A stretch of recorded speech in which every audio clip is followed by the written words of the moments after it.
Assalamualaikum warahmatullahi wabarakatuh. Halo teman-teman, nama aku Hadini Zahia Rahmasyabania dari SDIT Alumma Jombang. Kalian bisa panggil aku Hadini. Di kesempatan kali ini, Hadini mau mendongeng nih teman-teman. Dongeng kali ini berjudul Dongeng Legenda Tengger, yang diambil dari kumpulan dongeng Nusantara favorit yang diceritakan ulang oleh Asri Damayanti. Pada zaman dahulu kala, hiduplah sepasang kekasih yang beragama Hindu. Mereka bernama Ki Seger yang merupakan keturunan Brahmana dan juga istrinya yang bernama Nyi Roro Anteng, putri Raja Brawijaya dari Majapahit. Mereka hidup mengembara di hutan bersama penganut agama Hindu yang lain untuk mencari tempat tinggal yang nyaman dan aman. Karena pada saat itu perkembangan agama Islam di Pulau Jawa sudah sangat pesat. Jadi para penganut agama Hindu mencari tempat yang aman untuk mereka tinggali. Berhari-hari mereka berjalan, akhirnya mereka sampai di sebuah lereng gunung berapi. Sepertinya tempat ini cukup jauh dari Majapahit. Aku rasa kita bisa menetap di sini, kata Ki Seger. Aku setuju denganmu, Ki. Tempat ini dekat dengan gunung berapi. Pasti tanah di sini subur. Kita bisa bercocok tanam untuk menghasilkan kebutuhan kita sehari-hari, kata Nyi Anteng. Mereka pun memutuskan untuk menetap di lereng gunung tersebut. Sebagai penghormatan kepada Dewa Brahma, gunung berapi tersebut dinamakan dengan Gunung Bromo. Lereng gunung yang mereka tempati pun dikenal dengan nama lereng Tengger. Diambil dari nama Nyi Anteng dan Ki Seger. Makanya jadilah nama Tengger. Nah teman-teman, mereka ini sudah bertahun-tahun hidup makmur. Namun mereka masih belum diberikan keturunan. Padahal mereka sangat mendambakan itu. Karena sebagai pewaris untuk kepemimpinan masyarakat Tengger. Suatu hari Ki Seger berkata, sepertinya kita harus memikirkan bagaimana nasib warga Tengger selanjutnya, kata Ki Seger. Kita sudah semakin tua nih. Kita memerlukan pewaris yang bisa memimpin masyarakat di Tengger. Mendengar perkataan suaminya itu, Nyi Anteng sadar bahwa bukan hanya mereka berdua yang menginginkan hadirnya seorang anak, tapi juga seluruh masyarakat di Tengger. Nah teman-teman, akhirnya Nyi Anteng pun membuahkan sebuah perkataan. Ya sudah Ki, ayo kita berdoa kepada Sang Hyang untuk mendapatkan sebuah keturunan, kata Nyi Anteng. Ide yang bagus nih. Ayo kita bertapa ke puncak Gunung Bromo agar kita bisa dikaruniai seorang keturunan. Akhirnya esok harinya pun mereka bertapa di puncak Gunung Bromo. Berhari-hari mereka memanjatkan doa dengan khusyuk di puncak Gunung Bromo. Oh Tuhan, terima kasih atas yang telah Engkau berikan kepada masyarakat kami. Namun Tuhan, berikanlah kami keturunan sebagai pewaris kami berdua. Mohon Nyi Anteng berdoa kepada Tuhan. Berhari-hari doa yang mereka panjatkan pun tidak membuahkan hasil, teman-teman. Sang Hyang Widi tidak berusaha mendengar doa mereka. Hal itu pun membuat mereka putus asa. Di dalam keputusasaannya, Ki Seger kembali memohon, "Oh Tuhan, izinkanlah kami memiliki seorang karuniailah seorang kami kepada kami seorang anak. Kami ingin melanjutkan kepemimpinan masyarakat Tengger, Tuhan. Mohon Ki Anteng."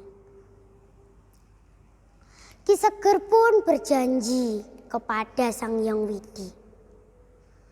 Begitupun dengan Nyi Anteng. "Oh Tuhan, kami berjanji kepada Engkau, jika Engkau kabulkan doa kami akan mengorbankan putra bungsu kami kepada Gunung Bromo ini." Kata mereka berdua. Beberapa lama waktu kemudian pun mereka dikaruniai seorang putra pertama mereka. Di tahun-tahun berikutnya mereka dikaruniai anak hingga 10 orang anak, teman-teman. Wow, banyak sekali ya teman-teman. Tapi kebahagiaan mereka membuat mereka terlena. Meskipun mereka sudah bersuka cita dan masyarakat Tengger pun juga senang karena mereka sudah tahu akan ada pemimpin baru setelah Ki Seger dan Nyi Anteng. Namun kebahagiaan itu membuat mereka terlena hingga mereka lupa akan janji yang mereka ucapkan saat bertapa di puncak Gunung Bromo. Suatu hari Gunung Bromo kembali berguncang. Kawahnya mengeluarkan asap tebal. Hari demi hari kawahnya berguncang tak henti. Mulailah berguncang dan merusak rumah penduduk yang ada di sekitaran lereng Gunung Berapi. Mereka pun panik dan khawatir. Mereka takut akan terjadi sesuatu yang tidak-tidak. Namun seorang penasihat Ki Seger yang bijaksana pun berusaha meramalkan apa yang ingin alam sampaikan kepada masyarakat Tengger. Gunung ini tidak pernah bergetar lagi sejak ke sana bertapa beberapa tahun yang lalu, Ki. Namun gunung ini kembali berguncang, ujar sang penasihat. Ki Seger, sepertinya kita harus memberi sesembahan sebagai rasa syukur kita kepada Tuhan, Ki, ujar sang penasihat.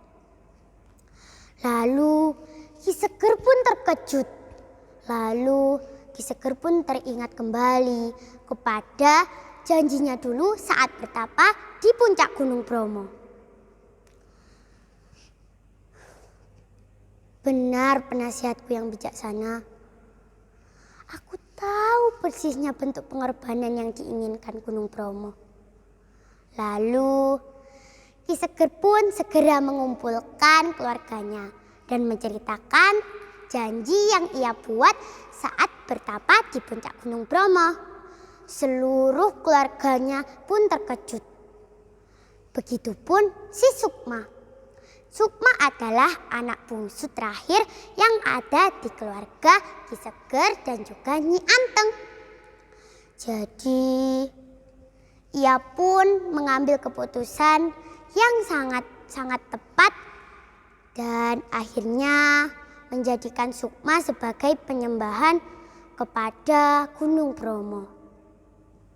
Sukma berkata, "Ayah, aku rela dan ikhlas menjadi persembahannya. Setelah ini, ayah harus memberikan sebagian hasil sesaji, sebagian hasil bumi dan ternak, sebagai rasa syukur kita terhadap Tuhan. Ki Seger pun menjawab, "Terima kasih anakku, semoga dengan kerelaan hatimu itu dapat membawa kedamaian dan ketentraman bagi masyarakat di Tengger."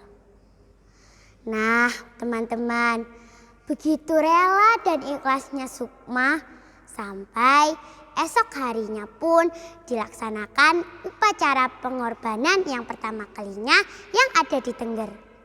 Upacara tersebut dilaksanakan di tahun-tahun berikutnya dan dikenal dengan nama upacara Kasada. Pada upacara tersebut dilaksanakan pada tanggal 20 Juli. Masyarakat Tengger menyiapkan sebagian hasil bumi dan ternak mereka untuk dipersembahkan ke Gunung Bromo.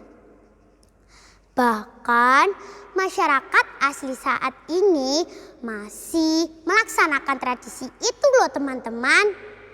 Jadi apakah teman-teman sudah melihat dan menyaksikan upacara Kasada itu? Hadini sih sudah pernah ke Bromo, tapi nggak tanggal 20 Juli juga. Hihihi. Jadi lain kali kalau berkunjung ke Bromo di tanggal itu ya, agar bisa menyaksikan upacara Kasadanya. Jadi sekian dongeng legenda Tengger dari Hadini kali ini ya. Wassalamualaikum warahmatullahi wabarakatuh. Dadah teman-teman.